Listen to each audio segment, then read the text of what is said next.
না ভালো লাগা কাজগুলো বয়সের সঙ্গে সঙ্গে কত পরিবর্তন আনে। ভালো লাগার পরিবর্তন।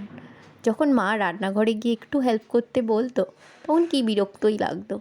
আজ আমি যখন নিজে এক মা, নিজের সন্তানের জন্যে যখন টিফিন রেডি করি, তার ভালো লাগাটা একেবারে অন্যরকম। যতই তাড়া থাক, যতই কাজ থাক, তার মাঝে টিফিন বানানোটা এক অন্য রকম ভালো লাগা।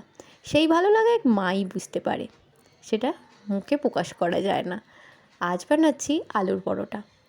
আলু দিয়ে পুরো আটাটাকে মাখবো। দুটো রুটি আমি এখানে করব। এটাকে রুটির মতনও করা যায়, পরোটার মতনও করা যায়। আমি আলুটা সেদ্ধ করে নিয়েছিলাম, তার মধ্যে দিয়েছি আটা, ধনে আর জিরে একটু ভেজে নিয়ে তার গুঁড়ো, সঙ্গে দিয়েছিলাম জোয়ান, নুন আর চিনি দিয়ে ভালো করে মেখে নিয়েছি। জল একেবারেই দিইনি, ময়দাও দিইনি। রুটির মতো একেবারে বেলে ভেজে নিয়েছি।